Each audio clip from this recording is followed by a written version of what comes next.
नमस्कार, स्वागत है आप सभी का हमारे इस चैनल पर।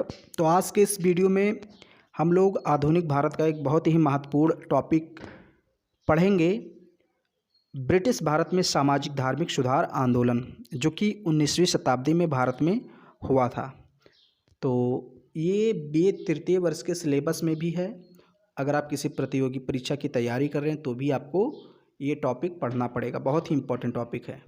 यहाँ पर जैसे कई आपने नाम सुना होगा कई आंदोलन का, जैसे आर्य समाज, ब्रह्म समाज, रामकृष्ण मिशन, प्रार्थना समाज, थियोसॉफिकल सोसाइटी, अहमदिया आंदोलन, अलीगढ़ आंदोलन, ये सारी चीज़ें आपने पढ़ी होंगी। इसके बारे में हम लोग को इस चैप्टर में पढ़ना रहता है। तो ब्रह्म समाज, आर्य समाज या जितने भी आंदोलन हुए उनके बारे में पढ़ने से पहले हम लोग थोड़ा सा ये पढ़ लें कि आखिर ये आंदोलन, ये पुनर्जागरण हुए क्यों, क्या कारण था। तो वही चीज़ यहाँ पर है, ब्रिटिश भारत में सामाजिक और धार्मिक आंदोलन। अब इसको आप पढ़िए थोड़ा सा। यहाँ पर देखिए, भारतीय इतिहास में 19वीं शताब्दी से एक नवीन युग का प्रारंभ होता है। भारतीय शताब्दी में यानी भारतीय इतिहास में 19वीं शताब्दी से एक नवीन युग का प्रारंभ हुआ। इस युग में पाश्चात्य सभ्यता के संपर्क से एक नई भावना और चेतना उत्पन्न हुई। पाश्चात्य सभ्यता मतलब जब यहाँ पर अंग्रेज आए तो अपनी संस्कृति, शिक्षा और साहित्य लेकर आए, तो उससे हमारा संपर्क हुआ। तो इस चेतना से एक नई भावना, एक नई चेतना उत्पन्न हुई और इसी चेतना, भावना और उससे प्रभावित विभिन्न प्रयत्नों को पुनर्जागरण आंदोलन के नाम से जाना जाता है। आपको समझ में आ गया पुनर्जागरण क्या था भारत में 19वीं शताब्दी में। अब कौन कौन से कारण थे ये देख लेते हैं। पुनर्जागरण के कारण, ये प्रश्न बी.ए. तृतीय वर्ष के सिलेबस में जो पेपर आता है उसमें आ भी चुका है कई बार। विभिन्न विश्वविद्यालयों में पूछा जाता है प्रश्न। तो सबसे पहला कारण जो है, पाश्चात्य शिक्षा तथा विचारों का प्रभाव। पाश्चात्य शिक्षा का भारतीय नागरिकों पर गहरा प्रभाव पड़ा। ब्रिटिश शासनकाल में लॉर्ड मैकाले के सुझाव पर भारतवासियों की शिक्षा का माध्यम अंग्रेजी भाषा घोषित कर दिया गया। अंग्रेजी शिक्षा प्राप्त भारतवासियों ने पाश्चात्य साहित्य का अध्ययन किया, जिसके परिणामस्वरूप उनका संकीर्ण तथा अंधविश्वास से ग्रस्त दृष्टिकोण प्रगतिशील बन गया। अब वे समाज के स्वरूप को बदलने में विशेष रुचि रखने लगे। राजा राम मोहन राय, विवेकानंद, रनाडे, बाल गंगाधर तिलक आदि पाश्चात्य शिक्षा प्राप्त प्रमुख व्यक्ति थे। तो भारतीय में पहले क्या था, जब ये पाश्चात्य शिक्षा नहीं प्राप्त किए थे, अंग्रेजी शिक्षा संपर्क में नहीं थे, तो इनमें क्या था, इनका दृष्टिकोण थोड़ा रूढ़वादी था।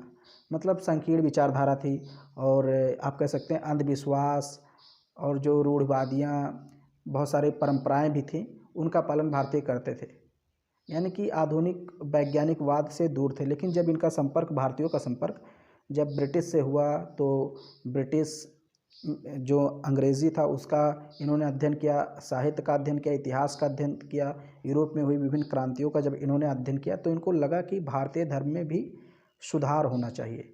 तो यानी कि पाश्चात्य शिक्षा तथा विचारों का इन पर प्रभाव पड़ा, वही चीज़ यहाँ पर है। अब यहाँ है ईसाई मिशनरियों का यानी धर्म प्रचारकों का प्रभाव। ये दूसरा कारण है आंदोलन होने का। 1813 ईस्वी में ईसाई धर्म प्रचारकों को भारत में धर्म प्रचार की अनुमति मिल गई। आपको पता होना चाहिए कि 1813 ईस्वी में एक चार्टर अधिनियम आया था। उसके तहत जो ईसाई धर्म प्रचारक थे या मिशनरी थे, उनको अंग्रेज़ों ने ये अनुमति दे दी कि आप भारत में भी आकर ईसाई धर्म का प्रचार प्रसार कर सकते हैं। भारत में आते ही उन्होंने विशेष रूप से हिंदू धर्म की आलोचना और निंदा करना शुरू कर दिया। ईसाई पादरी सर्वसाधारण जनता में हिंदू समाज व धर्म की संकीर्णता तथा पिछड़ेपन पर भाषण देते थे, जिससे हिंदुओं को अपने पतन के कारणों का ज्ञान हुआ। अनेक हिंदू नेताओं ने अपने धर्म और समाज के स्वरूप को सुधारने व जनमानस को जागृत करने के लिए कदम उठाए। तो जब यहाँ ईसाई धर्म प्रचारक आए तो उन्होंने हिंदू धर्म की आलोचना करनी शुरू कर दी। हिंदू धर्म में जो बुराइयाँ, जो बाह्य आडंबर, अंधविश्वास थे, उसका मजाक उड़ाने लगे। तो जो हमारे यहाँ थोड़े पढ़े लिखे प्रबुद्ध लोग थे, उनको लगा कि हाँ, सच में हमारे धर्म में कोई कमी है, कोई खामियाँ हैं, तो उनको सुधारा जाए। तो इस कारण भी धार्मिक आंदोलन हुए, सामाजिक आंदोलन हुए। दूसरा कारण आपको समझ में आ गया। अब यहाँ जो तीसरा कारण है, ये है पाश्चात्य संस्कृति से इनका संपर्क हुआ। भारत में अंग्रेजी के आने से देश में पाश्चात्य साहित्य, दर्शन, विचारों का प्रसार हुआ। भारतवासी पश्चिमी समाज की सादगी तथा सरलता से विशेष रूप से प्रभावित हुए। उनका दृष्टिकोण व्यापक हुआ। वह भारतीय समाज और धर्म को आडंबरहीन बनाने का प्रयास करने लगे। अब यहाँ के जो प्रबुद्ध लोग थे, विचारक थे, वे सोचने लगे कि भारत को भी यूरोप जैसा सभ्य बनाया जाए और आडंबरहीन, अंधविश्वास, जो रूढ़िवादियाँ या परंपराएं हैं उनको त्यागा जाए और वैज्ञानिक दृष्टिकोण अपनाया जाए। तो इससे भी धार्मिक आंदोलन को बढ़ावा मिला। फिर यहाँ अगला कारण है राजनीतिक एकता की स्थापना। भारत में ब्रिटिश शासन की स्थापना से पूर्व राजनीतिक एकता का अभाव था तथा भारत अनेक छोटे छोटे राज्यों में विभाजित था। इन राज्यों में परस्पर संघर्ष होते रहते थे। परिणाम स्वरूप सामाजिक तथा धार्मिक चिंतन तथा जागरण की भावना में जनता में नहीं थी। यानी कि जागरण की जो भावना थी वो जनता में नहीं थी। परंतु 1857 ईस्वी तक अंग्रेजों ने लगभग संपूर्ण भारत को अपने अधीन कर राजनीतिक एकता की स्थापना की। राजनीतिक एकता की स्थापना से भारतीय जनता में नवीन चेतना तथा जागृति आई। मतलब भारत जैसे जब अंग्रेज यहाँ पर नहीं आए थे उसके पहले क्या था, भारत विभिन्न छोटे छोटे टुकड़ों में बटा हुआ था। कहीं मुगल शासन कर रहे थे तो कहीं राजपूत, कहीं मराठे, कहीं कोई, मतलब एकदम बटा हुआ था भारत। लेकिन जब ये अंग्रेज़ों ने पूरे भारत पर अधिकार कर लिया 1857 तक, तो इन्होंने पूरे भारत में एक ही शासन प्रणाली लागू कर दी। इससे क्या हुआ, भारतीय एक दूसरे के संपर्क में आए, दक्षिण भारत के लोग उत्तर भारत के संपर्क में आए, विचारों का आदान प्रदान हुआ, तो भारत में एकता स्थापित हुई। जब एकता स्थापित हुई तो विभिन्न तरह के धार्मिक आंदोलन हुए, सामाजिक आंदोलन हुए। ये जो PDF है आपको इसी वीडियो के डिस्क्रिप्शन बॉक्स में मैं देने की कोशिश करूँगा। PDF आपको इसी वीडियो के डिस्क्रिप्शन बॉक्स में मिल जाएगा। फिर अगला यहाँ पर कारण है विचारों के आदान प्रदान की सुविधा हो गई। जैसे संचार साधनों, रेल मार्गों के निर्माण तथा समाचार पत्रों के प्रकाशन से भारतीयों को आवागमन तथा विचारों को आदान प्रदान की सुविधा हुई। इससे भारतीयों में विचार विमर्श होने लगा।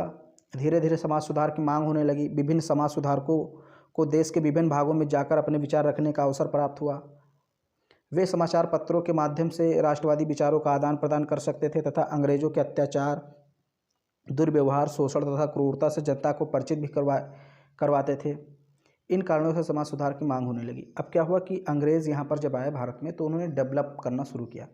हालांकि उन्होंने जो भी यहाँ पर काम किए, चाहे रेलवे लाइन का निर्माण करवाया, सड़कों का निर्माण करवाया, संचार साधनों का निर्माण करवाया, जो भी उसने करवाया अंग्रेज़ों ने, वो अपने फ़ायदे के लिए करवाया था कि भारत का जल्दी से जल्दी अधिक से अधिक आर्थिक शोषण कर लिया जाए।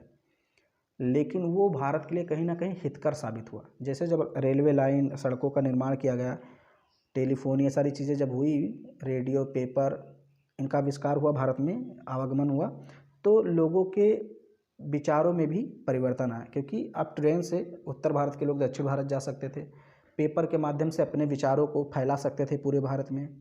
और जो ब्रिटिश अत्याचार कर रही है, गलत काम कर रही, उसके अत्याचारों को जनता तक पहुंचा सकते थे पेपर के माध्यम से, समाचार पत्रों के माध्यम से। तो विचारों का आदान प्रदान हो गया।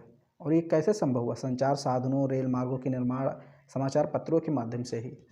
हालांकि अंग्रेजों ने अपने फ़ायदे के लिए करवाया था, लेकिन भारतीयों का भी इससे फ़ायदा हुआ। फिर यहाँ आपको एक और कारण लिख देना है, ये लास्ट कारण है, सामाजिक धार्मिक कुरीतियाँ भी भारत में फैली हुई थी। आपको पता है भारत में उसमें बहुत ज़्यादा कुरीतियाँ थी। मतलब आप समझते हैं, बहुविवाह प्रथा, बाल विवाह, बाल हत्या, सती प्रथा, जाति प्रथा, मतलब तमाम तरह की कुरीतियाँ भारत में फैली थी। तो इन कुरीतियों को दूर करने के लिए भी धार्मिक आंदोलन हुआ। वही चीज़ यहाँ लिखा, देखिए 19वीं सदी का भारत अनेक सामाजिक तथा धार्मिक कुरीतियों से ग्रस्त था। सामाजिक क्षेत्र में छुआछूत, सती प्रथा, बाल हत्या, बाल विवाह, विधवा विवाह निषेध का प्रचलन था। धर्म के क्षेत्र में कर्मकांड तथा अंधविश्वासों का प्रचलन था। ऐसी दशा में भारतीय चिंतकों तथा समाज सुधारकों ने समाज में व्यापक क्रांति व परिवर्तन लाने की आवश्यकता का अनुभव किया। जो भारतीय चिंतन थे उन्हें लगा कि सच में ये जो बाल विवाह, बाल हत्या, सती प्रथा, छुआछूत है, ये ख़त्म करना चाहिए, क्योंकि ये समाज के लिए हितकर नहीं है। और जो विधवा हो जाती है उसके पुनर्विवाह की व्यवस्था करनी चाहिए, नियम कायदे कानून बनाने चाहिए। ये सारी चीज़ें भारतीयों के दिमाग में आने लगी। तो इससे धार्मिक और सामाजिक सुधार आंदोलन हुए। तो ये फर्स्ट वीडियो था और मैंने आपको यहाँ पर सिर्फ ये बताया कि भाई धार्मिक और सामाजिक सुधार आंदोलन 19वीं शताब्दी में क्यों हुए, कौन कौन से कारण थे। अगले वीडियो में हम लोग पढ़ेंगे ब्रह्म समाज। अगर ये वीडियो आपको पसंद आ रहा है तो उसको लाइक कर दीजिए, शेयर कर दीजिए। चैनल पे पहली बार आए हैं, चैनल को सब्सक्राइब कर लीजिए।